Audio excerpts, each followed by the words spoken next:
அதிகாரம் என்ன சொல்கிறது? போராடுபவர்கள் என்ன சொல்கிறார்கள்? உண்மை எங்கே இருக்கிறது? நீட் தேர்வு வினாத்தாள் கசிவு விவகாரத்தில் மாணவர்களின் போராட்டம் தொடர்ந்து கொண்டே இருக்கிறது. கல்வி அமைச்சர் தர்மேந்திர பிரதான் ராஜினாமா செய்ய வேண்டும் என்பது, வினாத்தாள் கசிவுக்கு காரணமானவர்கள் மீது கடுமையான நடவடிக்கை எடுக்க வேண்டும் என்பது போராட்டக்காரர்களின் முக்கிய கோரிக்கையாக இருக்கிறது. இந்த சூழ்நிலையில் பிரதமர் நரேந்திர மோடி நள்ளிரவில் வெளியிட்ட வீடியோ முக்கியத்துவம் பெறுகிறது. வினாத்தாள் கசிவு என்பது லட்சக்கணக்கான மாணவர்களையும் அவர்களின் பெற்றோர்களையும் பாதிக்கும் மிகப்பெரிய பிரச்சனை என்று பிரதமர் கூறியிருக்கிறார். குற்றவாளிகள் கைது செய்யப்பட்டுள்ளனர் என்றும் மாணவர்களின் கல்வியாண்டு வீணாகிவிடக்கூடாது என்பதற்காக மீண்டும் தேர்வு நடத்தப்பட்டதாகவும் அவர் விளக்குகிறார். அதோடு மட்டும் நிற்கவில்லை. இனி இது போன்ற வினாத்தாள் கசிவு சம்பவங்கள் நடைபெறாமல் இருக்க விரைவு நீதிமன்றங்கள் அமைக்கவும், குற்றவாளிகளுக்கு மிக கடுமையான தண்டனை வழங்கவும் புதிய சட்டம் கொண்டுவர அரசு நடவடிக்கை எடுத்து வருவதாக பிரதமர் கூறுகிறார். இது ஒரு முக்கியமான அறிவிப்பு. ஆனால் இங்கேதான் அடுத்த கேள்வி வருகிறது. அரசு ஒரு பக்கம் எதிர்காலத்தில் இது போன்ற சம்பவங்கள் நடக்காமல் இருக்க சட்டம் கொண்டு வருகிறோம் என்று சொல்கிறது. ஆனால் போராட்டக்காரர்கள் கேட்பது வேறு ஒரு கேள்வி. இந்த சம்பவத்திற்கு பொறுப்பேற்பது யார்? இதுதான் இப்போது போராட்டத்தின் மையப்புள்ளியாக மாறியுள்ளது. காக்ரோச் ஜனதா கட்சியின் செய்தி தொடர்பாளர் சௌரவ் தாஸ் பிரதமரின் அறிவிப்புகளை ஏற்க மறுத்துள்ளார். கல்வி அமைச்சர் தர்மேந்திர பிரதான் ராஜினாமா செய்யும் வரை பேச்சுவார்த்தை நடத்த தயாரில்லை என்று அவர் கூறியிருக்கிறார். ஆனால் அதே நேரத்தில் பேச்சுவார்த்தைக்கான ஒரு கதவு திறக்கப்பட்டுள்ளது. ஜந்தர் மந்தருக்கு பதிலாக பொதுவான இடத்தில் பேச்சுவார்த்தை நடத்த வேண்டும் என்ற கோரிக்கையை அரசு ஏற்றுக்கொள்வதாகவும், அதற்காக கான்ஸ்டிடியூஷன் கிளப் ஆஃப் இந்தியா தேர்வு செய்யப்பட்டுள்ளதாகவும் கூறப்படுகிறது. இதில் ஒரு விஷயத்தை நாம் கவனிக்க வேண்டும். போராட்டம் தொடர்ந்து நடக்கிறது. அரசு பேசுவதற்கு ஒரு இடத்தை முன்வைக்கிறது. போராட்டக்காரர்கள் தங்களுடைய கோரிக்கைகளை மாற்றவில்லை என்கிறார்கள். அப்படியானால் அடுத்த கட்டம் என்ன? பேச்சுவார்த்தையா அல்லது போராட்டம் இன்னும் தீவிரமாவதா? இதே நேரத்தில் எதிர்க்கட்சி தலைவர் ராகுல் காந்தியும் பிரதமரின் வீடியோவுக்கு பதிலளித்துள்ளார். மாணவர்கள் கேட்கும் கேள்விகளுக்கு பதிலளிக்காமல் நள்ளிரவில் வீடியோ வெளியிடுவது பயனற்றது என்று அவர் விமர்சித்துள்ளார். அமைச்சரை பதவியிலிருந்து நீக்க வேண்டும். போராட்டத்தில் மாணவர்கள் மீது நடந்ததாக கூறப்படும் தாக்குதலுக்கு நடவடிக்கை எடுக்க வேண்டும் என்று அவர் வலியுறுத்தியுள்ளார். இதற்கிடையில் முக்கியமான சம்பவம் ஒன்று நடந்திருக்கிறது. சோனா வாங்சுக் 26 நாட்கள் உண்ணாவிரதத்திற்கு பிறகு தனது போராட்டத்தை முடித்துள்ளார். ஆனால் அவர் போராட்டத்தை முடித்துவிட்டார் என்பதற்காக பிரச்சனை முடிந்துவிட்டது என்று அர்த்தமில்லை. நீண்ட பேச்சுவார்த்தைகள், பல நிபந்தனைகள் மற்றும் நாட்டில் வன்முறை ஏற்பட வாய்ப்பு ஆகியவற்றை கருத்தில் கொண்டுதான் இந்த முடிவை எடுத்ததாக வாங்சுக் கூறியிருக்கிறார். அதே நேரத்தில் எந்த சூழ்நிலையிலும் வன்முறை நடக்கக்கூடாது என்றும் அவர் மக்களிடம் வேண்டுகோள் விடுத்துள்ளார். இதிலிருந்து நாம் புரிந்து கொள்ள வேண்டியது என்ன?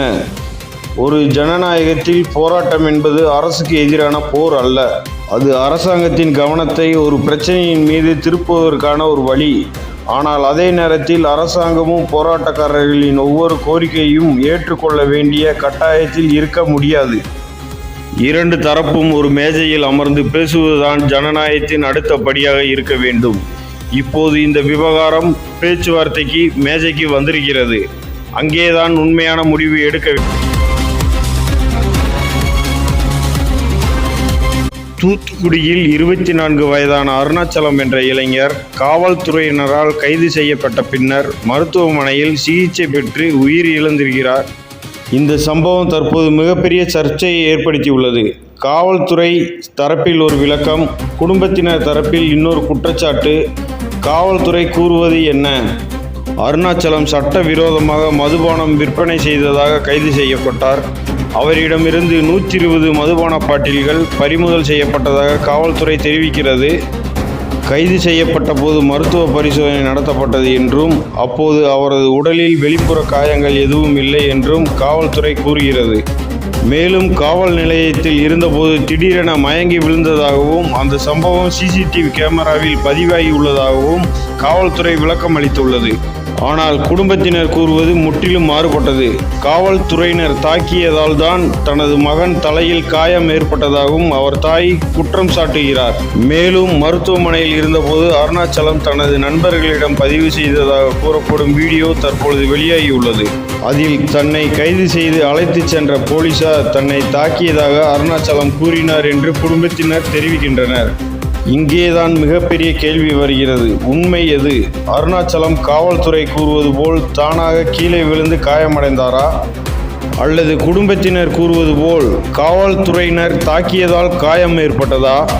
இந்த கேள்விக்கு பதில் கிடைக்க வேண்டுமென்றால் விசாரணை வெளிப்படையாக நடத்த வேண்டும். காவல்துறை கைது செய்யப்பட்ட இடத்திலிருந்து காவல் நிலையம் வரை உள்ள சிசிடிவி காட்சிகள், காவல் நிலையத்திற்குள் உள்ள சிசிடிவி காட்சிகள், மருத்துவ பரிசோதனை அறிக்கைகள், பிரேத பரிசோதனை அறிக்கை அனைத்தும் முறையாக ஆய்வு செய்யப்பட வேண்டும். யார் தவறு செய்திருந்தாலும் அவர்கள் மீது சட்டப்படி நடவடிக்கை எடுக்க வேண்டும். காவல்துறை தவறு செய்யவில்லை என்றாலும் அது விசாரணையின் மூலம் நிரூபிக்கப்பட வேண்டும். காவல்துறையினர் தவறு செய்திருந்தால் அவர்கள் மீது கடுமையான நடவடிக்கை எடுக்கப்பட வேண்டும். இதுதான் சட்டத்தின் ஆட்சி. ஒரு குற்றச்சாட்டை வைத்து காவல்துறை முழுமையாக குற்றவாளி என்று சொல்ல முடியாது. அதேபோல் காவல்துறையின் விளக்கத்தை மட்டும் வைத்து குடும்பத்தின் குற்றச்சாட்டை புறக்கணிக்க முடியாது. இரண்டு தரப்பையும் விசாரித்து ஆதாரங்களின் அடிப்படையில் உண்மை வெளிவர வேண்டும். இங்கே இன்னொரு விஷயம் மிகவும் முக்கியம். ஒரு நபர் காவல்துறையால் கைது செய்யப்பட்ட பிறகு அவர் அரசின் பாதுகாப்பில் இருக்கிறார். அந்த நபருக்கு ஏதாவது நடந்தால் அதற்கு பொறுப்பு அரசாங்கத்தின் மீது வருகிறது.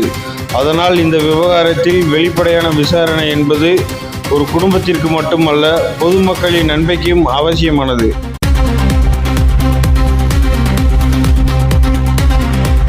டெல்லியில் மாணவர்கள் கேட்கும் கேள்வி ஒன்று: எங்கள் எதிர்காலத்திற்கு யார் பொறுப்பு? தூத்துக்குடியில் ஒரு குடும்பம் கேட்கும் கேள்வி இன்னொன்று: எங்கள் மகனின் மரணத்திற்கு உண்மையான காரணம் என்ன? இரண்டு சம்பவங்களும் வெவ்வேறு. ஒன்று கல்வி அமைப்பின் மீதான நம்பிக்கை பற்றியது, மற்றொன்று சட்ட அமலாக்க அமைப்பின் மீதான நம்பிக்கை பற்றியது. ஆனால் இரண்டிலும் பொதுவான ஒன்று: நம்பிக்கை. மக்கள் கேட்பது பதில்.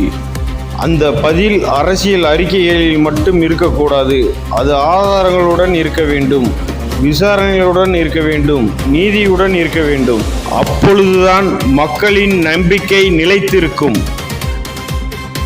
இல்லையென்றால் போராட்டங்கள் தொடரும், கேள்விகள் தொடரும், அரசாங்கத்தின் மீதான அழுத்தம் தொடரும். எனவே இந்த இரண்டு விவகாரங்களிலும் அடுத்த சில நாட்களில் என்ன நடக்கிறது என்பதை நாம் கவனிக்க வேண்டும். பேச்சுவார்த்தை உண்மையான தீர்வை கொண்டு வருமா? வினாத்தாள் கசிவுக்கு எதிரான புதிய சட்டம் எவ்வளவு கடுமையாக இருக்கும்? தூத்துக்குடி இளைஞரின் மரணம் தொடர்பான விசாரணையில் உண்மை என்ன என்பது வெளிவருமா? இந்த கேள்விகளுக்கான பதில்கள்தான் அடுத்த சட்டத்தை தீர்மானிக்கப் போகிறது. இந்த மாதிரி முக்கியமான செய்திகளை உடனுக்குடன் பெற தமிழ் நியூஸ் கேட்வே சேனலை சப்ஸ்கிரைப் செய்யுங்கள். பெல் பட்டனை அழுத்த மறக்காதீர்கள்.